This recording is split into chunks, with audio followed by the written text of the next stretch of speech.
আজকে আমরা দেখাবো 6x6 এর মধ্যে খুব সহজে কিভাবে ফুললতা পাতার ডিজাইন করা যায়।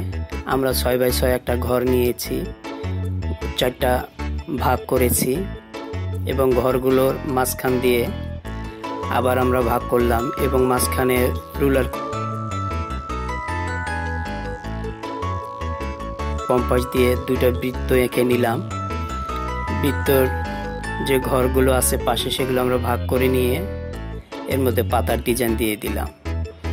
আমরা মাঝখানে ফুলের পাপড়ি এঁকে নিচ্ছি। পাপড়িগুলো আমাদের আঁকা হয়ে গেলে আমরা ব্ল্যাক অ্যান্ড হোয়াইট যেহেতু ডিজাইন করব, সেই ক্ষেত্রে আমরা একটা ব্ল্যাক একটা হোয়াইট রেখে দিব। পাপড়িগুলোর একটা অংশ হোয়াইট এবং একটা অংশ ব্ল্যাক করে আমরা রেখে দিব। এরপরে আমরা সুন্দর করে আমাদের আঁকা হয়ে গেল। এরপর আমরা পাতার ডিজাইন করতেছি, কর্নারগুলোতে পাতার ডিজাইন দিতেছি এবং এই পাতার ডিজাইনগুলোকেও আমরা ব্ল্যাক অ্যান্ড হোয়াইট করব। আমরা এভাবে একটা ডিজাইন করতে পারি, আবার আমরা এভাবেও 3টা করে পাতা দিয়েও ডিজাইন করতে পারি। সেক্ষেত্রে এখানেও পাতার ডিজাইনে ব্ল্যাক অ্যান্ড হোয়াইট রেখে দিব।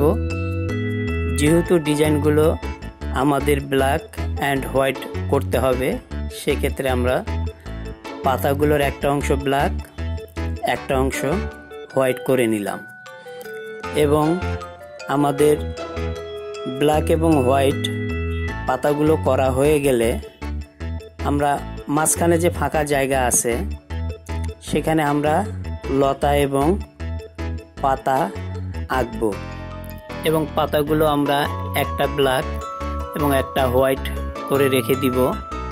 তাহলে আমাদের দেখতে আরো ভালো লাগবে। কালার দিয়ে করি আর পেন্সিল দিয়ে করি ড্রয়িংয়ের বাইরে। আর এভাবে আমরা ধীরে ধীরে সুন্দর একটা ব্ল্যাক অ্যান্ড হোয়াইট ফুল লতা পাতার ডিজাইন করে ফেললাম। তো আজকে এই পর্যন্ত, ভালো থাকবেন।